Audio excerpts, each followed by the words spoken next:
Hey my friends, it's Mr. Recap from YouTube here, and today I'm going to explain the first and second episodes of Squid Game Season 2. If you haven't seen the first season or maybe forgotten some details, you can check out my recap of Season 1 in a single video. The link is in the description and comments section. Enjoy watching. At the beginning of the series, Gi-hun is about to board a plane to the US, but before doing so, he decides to call the number on the business card. The man on the other end orders him to get on the plane and forget about the game. However, Gi-hun refuses, promising instead to stop the game. He turns around and realizes there's a tracker implanted in his body. As he leaves the airport, the frontman calls him and warns that he's making a big mistake he'll regret. Gi-hun swears to find the frontman. Gi-hun takes a cab to a shop where he buys a stationery knife. Then he enters a public restroom, locates the tracker behind his ear, and removes it. By the way, it looks like the actor has been working out since the first season. Nice improvement. In the next scene, we see Detective Jun-ho in a hospital. He regains consciousness after being unconscious for several days. His mother is overjoyed to see him awake and recovering. The story jumps ahead 2 years. Jun-ho stops a scooter rider for driving without a helmet. While issuing a fine of 20,000 won, the rider's girlfriend tries to flirt with Jun-ho to avoid the ticket. Hey sexy, is it cool if I post this? What's your Insta? Despite her efforts, the guy takes the fine, leaves her behind, and drives away alone. Later, Jun-ho's chief invites him to lunch. So what, you transfer here just so you can get treated like shit? During their meal, the chief asks Jun-ho to return to the major crimes unit. However, Jun-ho is still angry at him for not believing his story about the Squid Game. Without solid evidence, only the bullet lodged in his shoulder, Jun-ho's claims were dismissed. He lost all his photos and videos when his phone sank into the sea. And that's after you took a gun without permission and decided to go rogue. A couple days later, they find you half dead. But after they told us that you were awake, there was all this fuss about firing you, and I kept you on. Sir, I salute you. I'm in your debt. You will forever be a hero to me. Thank you. You sarcastic little shit. The chief asks if Jun-ho remembers what the shooter looked like. Not wanting to betray his brother, Jun-ho lies and says no. Later that evening, a young couple searches for a motel to spend the night. They end up at an abandoned motel, but an argument quickly breaks out. The girl suggests going to a different place that she thinks would be more fun, which angers her boyfriend. And how do you know that? Who told you? Do you have to ask? I just know, okay? Oh, yeah? So you just happen to be a motel expert. You said you liked that I knew everything. As they leave, we see Gi-hun watching them through surveillance cameras. It's revealed that he has been living in this abandoned motel, hiding from society. Suddenly, the doorbell rings, but no one appears on the cameras. Alarmed, Gi-hun grabs his gun and cautiously answers the door. A stranger slips a business card under the door. Gi-hun opens it, pointing his gun, but standing there is the frontman himself. The frontman shows him the heads of his friends, Sang-woo and Se-byuk, but it's all a nightmare. The doorbell rings again, and Gi-hun checks the cameras to see his creditor from the first season. Surprisingly, the man now works for Gi-hun, helping him track down the salesman who recruits people to play the game. Let's see, we checked all the subway stations on lines 1 through 4. Gi-hun instructs him to hire more people for the search and hands him a bag full of money to fund the operation. He explains that 3 years ago, he was recruited around this time of year, which means the games are likely about to start again. Listen, I swear, I'll find him this year. The man gets into his van and orders his crew to stay on high alert, explaining they'll need all hands on deck. Some of his men argue that the whole idea sounds far-fetched, but the loan shark points out that many of his debtors have mysteriously vanished over the past few years. If they don't figure out what's happening, his business will suffer. It's only thanks to Song Gi-young coming to me when he did, paying off his debt, and turning around and hiring me, that I could even pay any of you, or keep the business going. To motivate his team, the loan shark declares that Gi-hun will pay them 1 billion won if they find the Dachi man. This massive reward quickly changes their tune, and they begin to take the task seriously. $1 billion? That's right, $1 billion. What? Huh? Now you want to believe his story? After all, money has a way of making even the most skeptical people believe. The next morning, Jun-ho continues his search. He has been working with the captain of a fishing boat to locate the mysterious island connected to the games. They've already searched nearly all the islands in the area, and today they plan to check a few more. During their conversation, it's revealed that this very captain was the one who rescued Jun-ho after he was shot. Meanwhile, the loan shark's new recruits received detailed instructions about their target. A well-dressed man in a suit, carrying a briefcase full of cash and dachi cards. The boss promises a 500 million won bonus to anyone who finds him. The gang spreads out to subway stations, sending regular reports to Gi-hun's phone. However, their behavior attracts too much attention, as they question passers-by about the Dachi man, even reenacting how he recruits players and inspecting the briefcases of every man in a suit. While this unfolds, Jun-ho dives near one of the islands but finds nothing. It turns out to be another dead end, and he and the captain head back to Seoul. Day after day, Gi-hun and Jun-ho continue their searches, growing more frustrated with each passing day. Eventually, Jun-ho considers giving up. He feels like he's wasting the captain's time, and to make matters worse, he doesn't even have the money to pay him back. As the loan shark and his henchmen discuss their progress, they finally spot the Dakji man playing the game with someone. They immediately inform Gi-hun, who orders them to tail the man while he rushes to the location. The new recruit who receives the business card stares at the number, debating his next move. His phone buzzes. It's a call from his pregnant girlfriend, Jun-hee, who is at a maternity clinic. He doesn't answer. As the scene shifts, we see that Jun-hee also has the same business card. Moments later, she makes a shocking decision. She leaves the clinic, skipping her doctor's appointment to join the game. Kim Jun-hee? Meanwhile, the Dakji man buys an enormous amount of bread and scratch-off lottery tickets. On his way back, the loan sharks tail him, reporting his every move to Gi-hun. The Dakji man approaches a homeless man sleeping in a park, offering him a choice between a piece of bread and a lottery scratcher. He explains that the man can only pick one. The homeless man chooses the scratcher and eagerly scratches it, only to find there's no prize. Bad luck. Unfazed, the Dakji man moves on to another homeless person, repeating the same offer. Each time, the homeless individuals choose the scratcher, only to stay empty-handed. Eventually, the Dakji man dumps the remaining bread from his bags onto the ground. Sir, I already gave you a choice, and you went with the other option. And begins stomping on it in a fit of rage. The homeless onlookers watch in a mix of envy and shock. After venting his anger, he breathes a sigh of relief, smiling as though a burden has been lifted. And I think this guy is struggling with deep-seated mental issues. Meanwhile, Gi-hun is pulled over for speeding by a police car. It turns out to be Jun-ho and his younger partner. Jun-ho, trying to teach his partner how to handle civilians, instructs him to take care of the situation. The Dakji man hails a cab and leaves, forcing the loan sharks to follow him in another taxi. They relay his new location to Gi-hun. After receiving a ticket, Gi-hun quickly drives off. Suspicious, Jun-ho checks his partner's phone and discovers the driver was Gi-hun. Song-gi-un, I think you can help me. I'm looking for my brother. I need to get him back. Why would you think that I would be useful to you or anybody else? While waiting for Gi-hun to arrive, the loan sharks decide to confront the Dakji man themselves. However, he easily overpowers and knocks them out. Back at the station, Jun-ho digs into Gi-hun's background using the police database. He discovers that Gi-hun's car is registered to a company called Sunshine Capital and tracks down the company's address. Gi-hun arrives at the meeting place, but finds his men missing. The Dakji man quietly observes as Gi-hun searches the area. A little later, the Dakji man offers the captured loan sharks a highly entertaining game, rock, paper, scissors, where the loser must play Russian roulette. The odds that you'll die are 1 in 6. Survival odds are 5 in 6. His behavior clearly reveals deep mental instability. He starts the game, forcing the loan sharks to play. The loser is made to face the gun. As the Dakji man pulls the trigger, the chamber is empty, so the game continues. By the way, when the Dakji man spins the cylinder, we can see that the director uses blanks with dents in the primers. Thought we wouldn't notice, but we did. The loan sharks are trembling with fear. To escalate the tension, the Dakji man loads 4 bullets into the revolver, leaving only 1 chamber empty. Shaken, the loan sharks are forced to continue. The boss, realizing the danger, breaks the rules of the game to protect his man and sacrifices himself. Disqualified. The Dakji man declares him disqualified and coldly shoots him in the head. Turning to the remaining loan shark, he congratulates him and offers to finally talk. Meanwhile, Jun-ho arrives at the address, which turns out to be the loan shark's warehouse.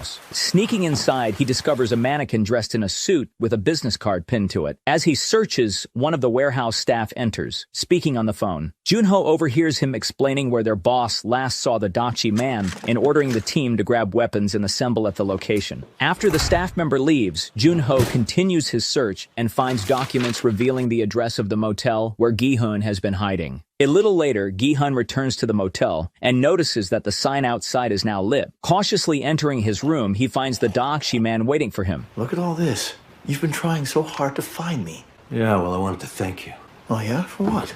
for inviting me to join the game. The Dakji man explains that he's merely a messenger who delivers invitations. Gi-hun demands to meet his employer, but the Dakji man offers instead to pass along his message. It isn't anything I could tell some worthless little underling. During their conversation, the Dakji man reveals his backstory. As a younger man, he worked in the games as a staff member with a circle mask tasked with incinerating eliminated players. These things aren't human. They're just trash. Useless. They have no purpose in this world. That's what I kept telling myself for years, and I worked hard. He excelled in his duties and was eventually promoted given a gun and a sense of power. It was like someone had finally acknowledged my existence. One day, he was ordered to kill a player who had lost a game. The man seemed familiar. It turned out to be his father. Despite his shock, the Dakshi man killed him. I shot him, bang, right in the middle of his forehead. That's when I knew. At that moment, he realized he was perfectly suited for the job. As I said, there's clearly something wrong with this guy. Gi-hun coldly tells the Dakshi man that he's nothing more than a loyal dog serving his employers. Meanwhile, Junho arrives at the motel and parks his car outside, observing from a distance. You think just because you won the game,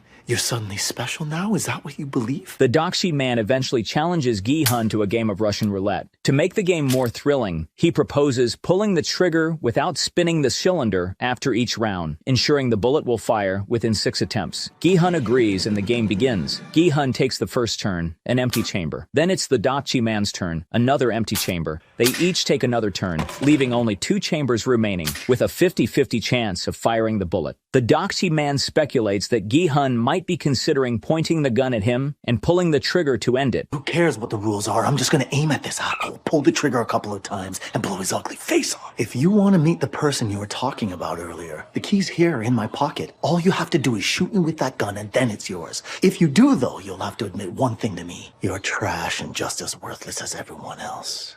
And you only made it out of the dumpster because you got lucky. But Gi-hun continues playing by the rules. When Gi-hun pulls the trigger, the revolver clicks. Another empty chamber. He has won the game. Gi-hun hands the revolver back to the Dakshi man, who realizes the gravity of his situation. Gi-hun echoes the man's earlier words. Who cares about rules? The only thing you'd have to do now is pull that trigger once, and you could kill me right here.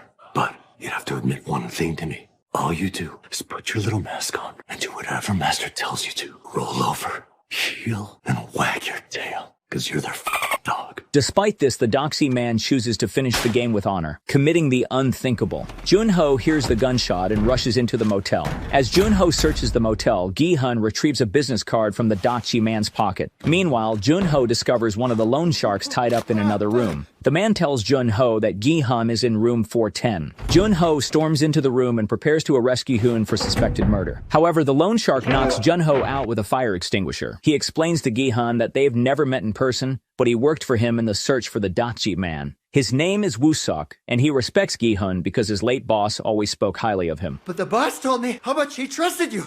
You were a stand-up guy who voluntarily paid his debt. While Woo-sok mourns his boss, Gi-hun examines the business card, which leads to an address for a club. While Woo-sok cleans up the crime scene, Gi-hun handcuffs Junho to a bath mixer. Gi-hun recalls Junho visiting his house before the games began. Junho admits that he infiltrated the island and even questioned Gi-hun about his brother after the infamous nighttime fight. Player 456. Is there a man named Hwang In-ho here? We don't use our names in this place. That was me. Hwang In-ho's my older brother. Gi-hun clarifies that he didn't kill the Dakshi man, And I wasn't the one who fired the gun. We played a game and he just happened to lose. explaining that he was merely a recruiter for the games. Gi-hun tells Junho that he wants to stop the games and track down the man who operated them under Oil-nam. Junho mentions that all the guards referred to this man as the Frontman. However, Junho lies, claiming that he never saw the Frontman's face. You know what he looks like? No, he always wore a black mask under a hood. Gi-hun admits he doesn't want to kill the front man. His ultimate goal is to stop Il-mam's associates, the ones for whom the games were organized. Junho reveals they're known as the VIPs, and that he saw one of them. Junho offers his help, and Gi-hun reluctantly accepts him into the team. Gi-hun leads them to another room where he keeps his cash, explaining that he intends to use it to fight back. However, Junho and Woo-sok make it clear they're not doing this for the money. I don't give a shit. I'm not doing this for the money. No,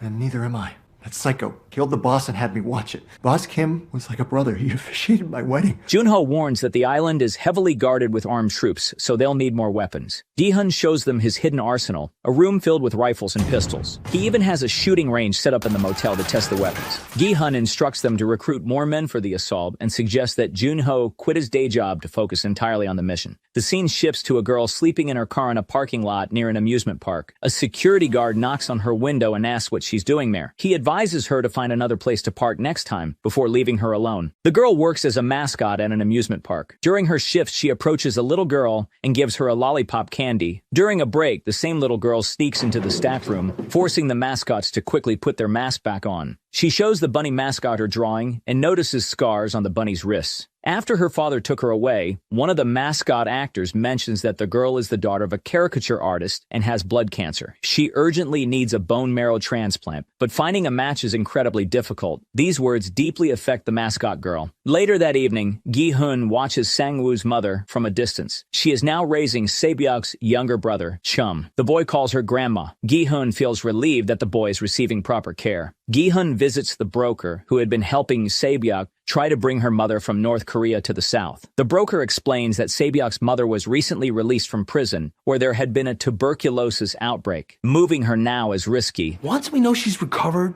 we go. Gi-hun offers to pay extra to expedite the process, but the broker refuses. Last time you gave me more than enough money. Saying he owes Se-byuk and will handle it without additional money. Damn it! I trusted you and brought my money here like you told me. That money's something I risked my own life to get. I kind of owe this to Se-byuk after all. Gi-hun provides the address of Sang-woo's mother, where Se-byuk's brother is staying, in case he cannot contact Gi-hun directly. After Gi-hun leaves, the mascot girl visits the broker. Oh, shit. You again? Her name is No-yul, and she is searching for her daughter in North Korea. No-yul reveals that her daughter was only a year old when she fled to South Korea after shooting a superior officer. Her daughter was left behind with no parents. I mean, the baby was 1 year old. How could she survive in North Korea without her parents? She hands the broker a stack of cash, but he refuses, explaining that he has done everything he can to find her daughter, but has found no leads. He gently suggests that she should try to move on and forget. It's awful, I know.